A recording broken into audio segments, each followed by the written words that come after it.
This week on 30 Minutes.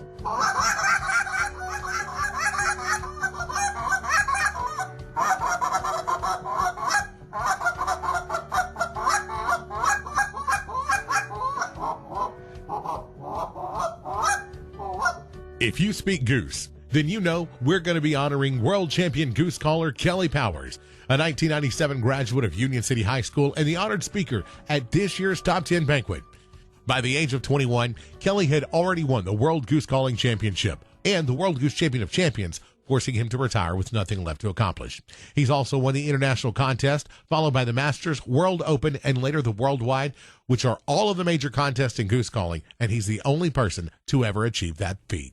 He's also one of the co-founders of Final Flight Outfitters, a world-renowned outdoor store located in Midway, just outside of Union City. Kelley is a proud alum of Union City High School and was honored to give his remarks at this year's Top 10 Banquet. Let's listen in. I know that some of you are continuing eating, and by all means continue to do so. We'll go ahead and get started. First of all, I'd like to thank some special people, some special guests tonight. If you look on the back of your program, we couldn't do this Top 10 Banquet year in and year out. And I want to say this, not just the Top 10 Banquet. We couldn't do a lot of things. The booster clubs, the band booster, the athletic booster club, the Union City Foundation, a lot of the technology we have, if it wasn't for the sponsors on the back of this brochure, because these are also the people that not only sponsor your Top 10 Banquet, they sponsor kids. They sponsor Union City schools, and we can't thank you enough. And for each one of you that are sponsored tonight, thank you so much for all that you do for Union City schools.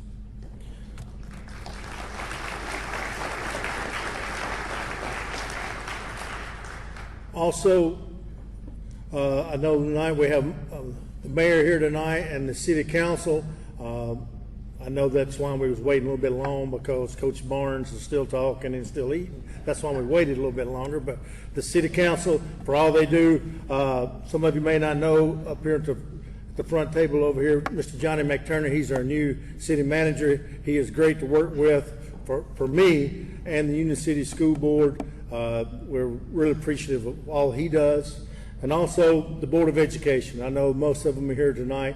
Thank you so much for what you do, for always. And I'll tell you, they always think about kids first, and I'm so appreciative of that.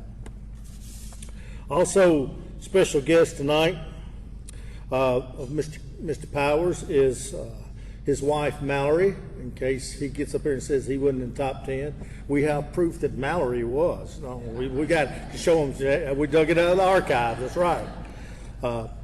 His parents, Mr. Bernie and Miss Suzanne Powers, with us tonight. And his brothers John Ed and his wife Jennifer are over here, and Tripp and his wife Hope over here. Tripp, they really wanted you to talk, but that's what they said you would do. But students, tonight we're honored to have Mr. Powers with us. You 40 students tonight that are being recognized, ask the question numerous times to your parents and anyone else whose attention you can capture growing up. You likely grew out of that stage for a while, but now at this age you're trying to figure out what your next step is, especially you seniors. What classes to take, what part-time job to take, what colleges to apply to, what college to enroll in, you may be asking. Why not have to make these decisions? You don't have to make them all right now, but as a dad of one that's graduated and still hadn't answered that, it's best you try to go ahead and answer some of those. I believe as you listen tonight to tonight's speaker, Mr. Powers, Mr. Kelley Powers, you'll understand that when you begin answering the why for yourself, you will accomplish much. Kelley is a 1997 graduate of Union City High School who has accomplished much. As we know, married to Miss Mallory Morris Powers, a 2003 UCHS graduate. He is the father of 7th grader Kipton Powers and UCES 3rd grader Cora Jess Powers. Many of his accomplishments have come at an early age. The year following his high school graduation, he and his brother started Final Flight Outfitters out of a storage trailer. And if you haven't been in there lately, you can play a heck of a game of hide and seek because, there's stuff everywhere. In 1999, he won the Goose Calling World Championship. At the age of 21, he was named the World Goose Champion of Champions, forcing him to retire from this pinnacle calling event. I don't want to take away from what he will tell you and his family's story, but let me share this with you before Kelley comes up. From Final Flight's website, it is obvious that why has been asked and answered for Kelley and the Powers family. It's about relationships. From the very start in 1998, they desired to hold on to the beauty of human relationship and interaction by providing relational customer service for the outdoor community both locally and nationally. They never want to lose sight that their number one priority is a growing relationship with the customer and serving them well. Please join me in welcoming Mr. Kelley Powers.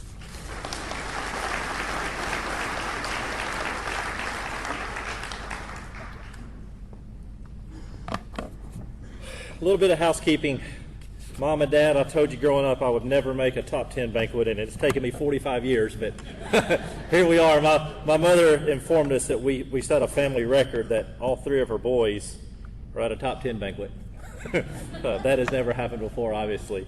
A little bit of my story, and keep in mind, this is some of my personal background, but I'm speaking on behalf of, obviously, my family, my two brothers, John, Ed, and Trip, with our business, Final Flight, and truthfully, as this community. Through my travels worldwide, Oldbine County, Union City is unbelievable. I've told countless times, countless stories. It's a place that I was born and raised, and when they put me to rest, I'm hoping it's going to be here in Oldbine County. It means that dear to my heart. We have such a giving community, and as you students grow, you will realize how special it is here in Union City, and hopefully wherever your travels lead, we'd love to continue to have you here for the rest of your life as well, because there's a lot here to offer, and not only that, we need you as well. I had a crazy idea. I kind of call it a redneck idea for layman's terms. I had a little goose call growing up.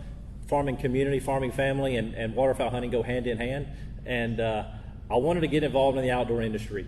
And growing up and coming through school here in Union City, and I didn't know the avenue of how to get involved in the outdoor industry. I just knew that here was a goose call. I wanted to become a better caller, and I'll never forget, I was a senior in high school. I went to my mom and dad's room. They were fixing to go to bed. The 10 o'clock news was going on at Channel 6 News out of Paducah at 10 o'clock. And I said, Mom, Dad, if I could ever win a title, maybe that'll help put my name on a resume when I go into somebody's office and they'll already know who I am before I arrived. I said, what if I could if I could ever win the World Goose, what would that do for a career? Crazy idea. My dad said, okay, son, go to bed. You can imagine the thoughts that they were going through of terror. So along the next year, all I did was drive them crazy, blowing goose calls and all of that.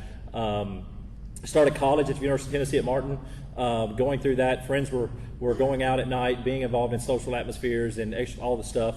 And me, I was going to bird whistle contest, that we call it. And fortunately for me, in 1999, I won the World Goose Calling Championship.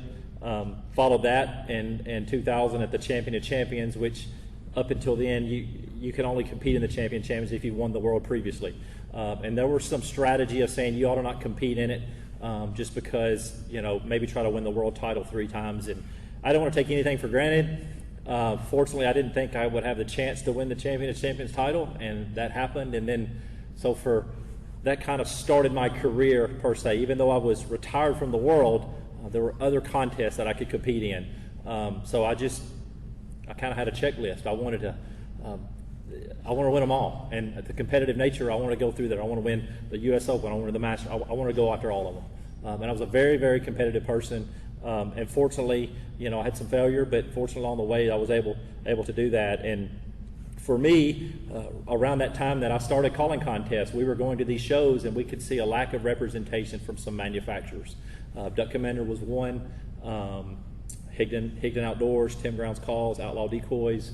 That's how Final Flight was born. We called these companies, and we would call it. I remember calling down to Johnny, called down to Duck Commander, and Miss Kay would answer the phone. And this is way before Duck Dynasty, and Phil was out running trout lines, and I mean it was. And their story is a whole nother success story that we could spend here all night talking about. But we remember those. They entrusted us to sell their products at shows on consignment. They would ship us products, we would sell them at shows, and then we would box those products up and not even ship them back. And then during duck season, somebody would call us and say, hey, do you have so-and-so duck call? Well, meet us up at the Midway grocery store, and we'll go through the boxes and pick one out. And that's how Final Flight was formed. And we grew from that to where we had seasonal hours, so we would open during the fall, during duck season. Now keep in mind, we would not open in the morning because we were duck hunting. So we would open at 12 noon until about 5 because, our priorities were in line, per se, as how we felt back then.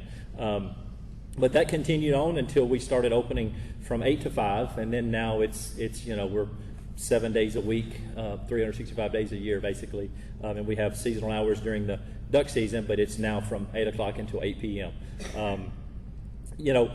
All along the way, I know John and Tripp, they had different companies they worked for. Farming kind of has always been our roots. It's always kind of been our background. We kind of have the motto with Final Flight Outfitters, an acronym. We always say faith, family, outdoors. By no means are we perfect, but that is how we strive to live our life. Strong in faith, rooted in family, and grounded in the community, and all in the outdoors. That is kind of how we try to live our life. It's kind of our motto at our company and everything. And there was a fourth F in there, farming, and we didn't really know how to play that in. But that's kind of as a little bit of a side note. But all along the way, we've also had side occupations and side jobs and stuff just to truthfully make ends meet. Growing up with our dad, we had different working for seed companies and this and that. You always worked. It didn't matter if it was a 5 o'clock on a Sunday or a 4 a.m. on a Saturday, you worked. It was always something could be done no matter what the season. So for us, really, it was kind of ingrained in us growing up through the Final Flight ages. I was fortunate when I graduated from UT Martin. I graduated with an ag business degree, like all John, Ed, and Tripp did as well. I went and I worked for a company called Drake Waterfowl out of Memphis. I was their director of media relations. I did it for about 4 years. My job was to conduct rider hunts. So we would fly in some of the best outdoor riders in the country: wildfowl, field and stream, Ducks Unlimited magazine, television productions. We would fly them in, and I was kind of the host, and we would make sure when product photography was shot, I was making sure logos are prevalent, make sure it's a clean photo, you know what I mean, where everything is representing the products in a positive way.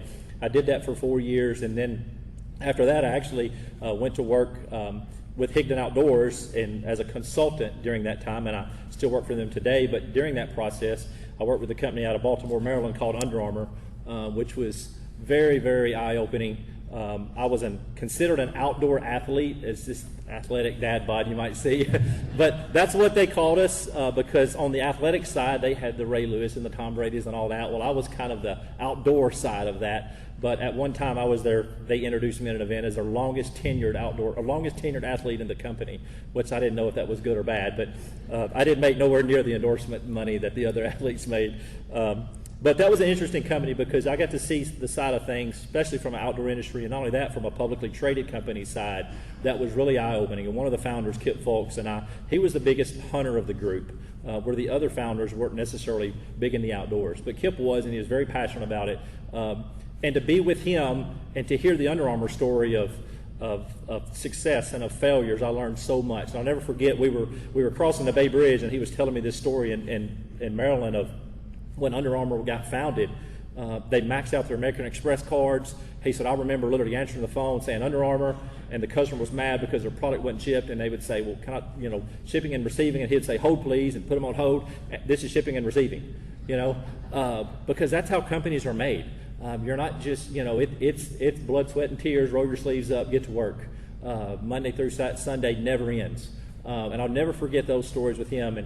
And I did some work with them, like I say, for about 10 years, and as long as they were in within the hunting industry, and they kind of backed out of the waterfowl industry. The company kind of went some more on the athletic side ways, and I still have a lot of dear friends and stuff there as well. But throughout all of that, so many life lessons were learned in this building. I grew up playing tennis, really playing tennis pretty strong in my elementary days, middle school days. There one summer I was home for one weekend, and the rest of the weekends we were at travel tournaments, and I was traveling in tournaments and all that. Coach Dennis Taylor, UT Martin, was a UT Martin tennis coach, taught me so much from a mental toughness standpoint that helped me in calling career and helped me in business. And if you ever followed tennis back then in the OVC days, Coach Taylor and UT Martin, they wouldn't have the top talent. Preseason, they were probably predicted to finish towards the bottom of the pack in the OVC, but year in, year out, they were top 1, 2, or 3 finishing. And so much of that was mental toughness. And he would make myself and other, Gabe Sullivan, Dr. Sullivan, the dentist, he would coach us per se and watch these mental toughness classes where how your opponent is reacting. When an opponent messes up, how do they drop their head? It's all about reading body language. It's all about understanding your opponent, understanding how to be confident, understanding how to act when you make a mistake. So much of that instilled in me that even to this day has helped me so much. Also, I grew up with a strong percussion background. We are so blessed in Union City Schools to have a strong band program. And I grew up with it to where, I mean, goodness, on a Friday night, you had 90% of your student body out there at War Memorial Stadium. And it was impressive. That percussion background, and a little fact, when I was a senior in high school, I was visiting Murray State, UT Martin. I wanted to become involved in band. That was what I was going to go to school, until I realized the time away from hunting it would take, so I took a little bit of a career path change. But percussion and drums was near to my heart. And again, it helped me so much in calling, because at the end of the day, a goose call is a musical instrument. That's all it is. It's just a musical instrument. It's no different than anything else. What it lacks is a standardization of notes, sheet music, and all of that you see now today in piano and guitar and all of that.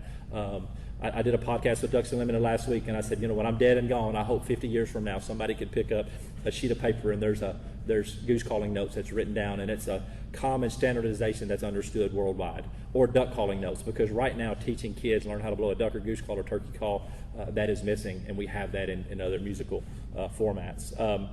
Another thing throughout all of this is be confident in your work. Growing up, and I always say this too, and it's kind of a little cliche, and some of our employees make fun of me, and I said, it's okay that you're wrong in life. It's okay that you're wrong at work. It's okay that you're wrong no matter what you do, but be confidently wrong. And they kind of laugh at me when I say that. I said, because it's all about understanding and being confident in your abilities. But number two, when you do make a mistake, be humble about it and say, I messed up. No big deal. I'm going to be better tomorrow. I'll fix this. That's on me. And so many people today that, there's pushback. You make a mistake, no, just own up to it. No big deal. Hey, that's on me. I'll take ownership of that. So it's okay to be wrong. Just be confidently wrong. And again, work ethic. I didn't have what you students have here. I didn't have strong academics. I've never made a top 10 banquet. 45 years, this is the first time I've ever been here to experience this. Mallory was talking on the way. She said, a lot of people are asking if he's ready to speak. And she said, it's a pretty big deal. And I said, Mallory, honestly, I wouldn't know. I've never been here. But you had what I didn't. You have study habits that I didn't. You have work ethic. I didn't have that. I had to compensate that with work ethic. And that was ingrained with me, with my father and my two brothers that were more risk takers than I was, where we had to roll our sleeves up and go to work. Fortunately for me, they were a little more risk takers than I was, where once I'm in the game, get out of my way. Let's go. I'm 110%. And I learned even a long time ago, if you're not failing in life, you're not trying hard enough. And when you're comfortable with failing at things, you get really good at success. And it's okay to make a mistake, because you know what? I'm going to be better tomorrow. No big deal. Own up to it. Everything is a positive outlook. A couple of things too. Years ago, some of the best advice I've ever heard, and I'll have to credit him, was Mr. Jimmy Tosh Farms in Henry, Tennessee. That one time they were the largest pork producers in the country. And he said some of the best life lessons he's ever learned, and it's so true. And a lot of this is really for you seniors. Networking. Look at your classmates. Look at a lot of individuals in this room. Multiple individuals that you will need through your life. Doctors, if you're in the medical field, raise your hand. Doctors, medical field, yep. Dr. Clinton, I see several here. Attorneys, there's attorneys here. Yep, Mr. Warner, I see some. And students, look. Spiritual advisors, church, mental health, number one. Got me? Financial advisors and bankers. If you're here, raise your hand. I saw several come through. Now, you students, look around. And there's more. But in life, some of these individuals or some of your classmates may go into that profession. They need to be on your speed dial list. They need to be your best friends. you know. And I say this a lot of times, and I heard it said before, my wife will laugh when I say this, but, you know, show me your friends and I'll show you your future. And it is so true. But when you align yourselves with people in that profession and whatever, like, you're going to need spiritual advice. You're going to need to be grounded in your community. You're going to need to be involved. You're going to need doctors. You have to have it. We all have to have it. We all have medical conditions. We all have, our health is foremost, number one. Attorney advice. You're going to have it. You're going to be closing a house and all that. Bankers and financial. Especially you freshmen, you may say, oh, you know, that doesn't pertain to me right now. Listen, when I was a sophomore in high school, the very first vehicle I had was a GMC Blazer, and my dad made me go downtown to Mr. Bill Towns' office, and I got a loan for $7,500, and I had to sit right across the desk from him and sign loan papers on my very first truck. That was a life experience I'll never forget, because number one, I learned about interest. That was a big shocker to me. But number two, it's just about life. You know, you never can approach finances too young. You can't. Freshmen, I encourage you, look around the room. These people that are here for you, they've invested so much in this community, and not only teachers and administrators, but these community leaders and parents and all the individuals. They've done so much for this community that unfortunately you may not see until you leave, but when you come back or even when you leave, you'll realize how blessed you are to grow up and to be educated through Union City Schools because of them. Now, parents, this is a little more for you as well. A little bit of homework. Study shows us that our youth will be more successful in life if they have a positive mentor in their life. And we did a study at church years ago, be one of 5. Students and kids need 5 mentors in their life outside of their mom and dad. 5 mentors that they can pick the phone up and call any time of day and say, I broke up with my boyfriend or girlfriend. I made a bad grade on a test. I had something happen in my life. I had a death in the family. Answer the phone. When they call, be their one of 5. And so many of you are that today, but let's continue on with that because it is so important. Study will tell us right now, and you can research it, over half of kids that have positive mentors in their life, later on in life, they become involved in the community, philanthropy, and everything. They become more involved if they have that positive influence in their life as a mentor. In closing, I started tonight kind of telling you a lot of success stories. I've been blessed, career, our business.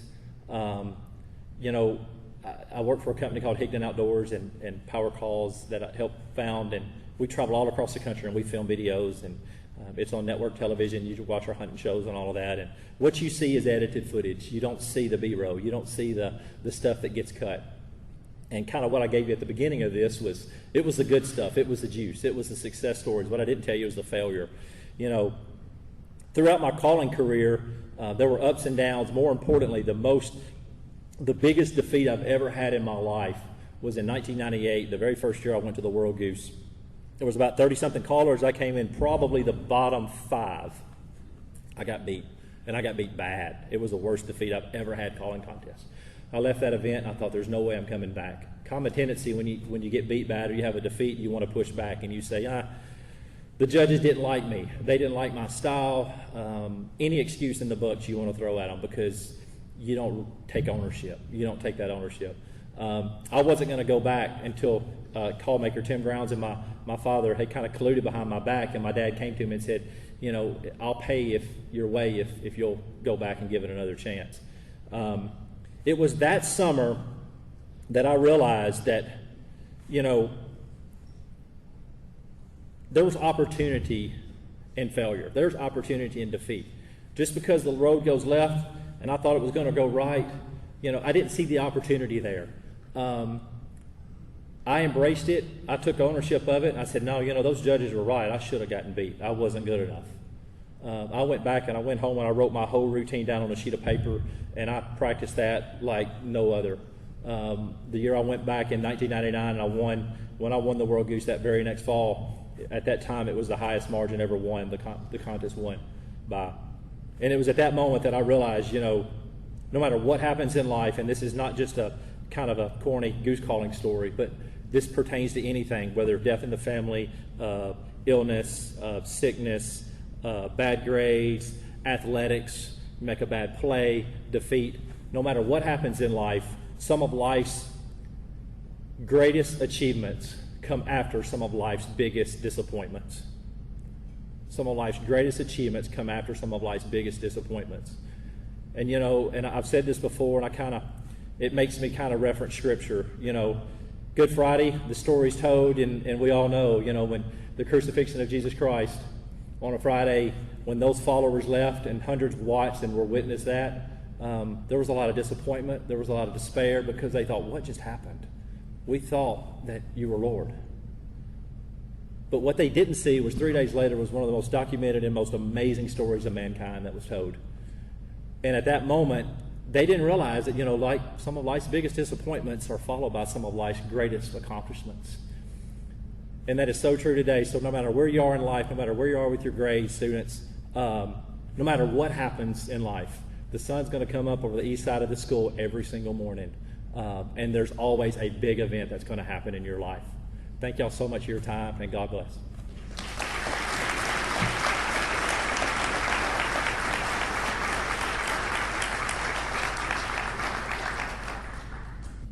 I was really excited when I found out that Kelley was going to be the speaker tonight, because we have a long history with his family.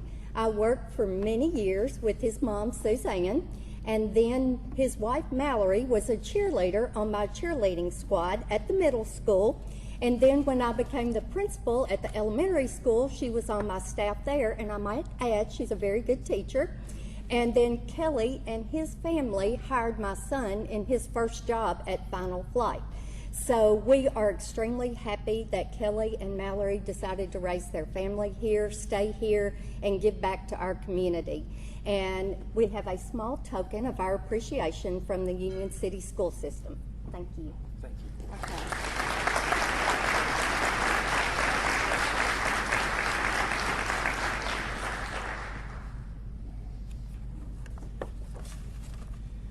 Again, I want to say thanks to Mr. Powers. We tell kids all the time in this profession, we're always trying to talk to them about what do you want to do in life, and where are you going to school, what are you going to major in. So many of them don't have it figured out, and we get that. Most of us didn't have it figured out either. It's a rare thing these days if you know what you want to do when you're in high school. But examples like Mr. Powers here are the kind of things that we try to tell kids all the time. Find something you love. Find something you're passionate about, pursue that, and I'd hate to say you never work a day in your life. I'm sure you probably disagree with me on that, but it does make it a little easier when it's a passion and it's something you love and it's something that you can really commit to in all aspects of your life, and that's obviously something Mr. Powers has done. So outstanding message to us today. Thank you so much for coming back and joining us for our 38th Top 10 Banquet. Students, there's a tradition here we've got. We're going to not pass it up tonight. We want to make sure we recognize everybody who's done this more than once. So if this is your second time, we know freshmen it's your first time. If it's your second time to be in the top 10, would you stand at this time?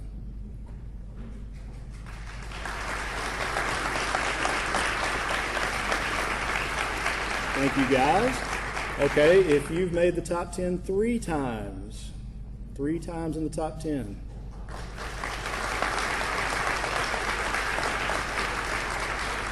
Good job. Okay, seniors, if you've been in the top 10 all 4 years of high school, would you stand to be recognized?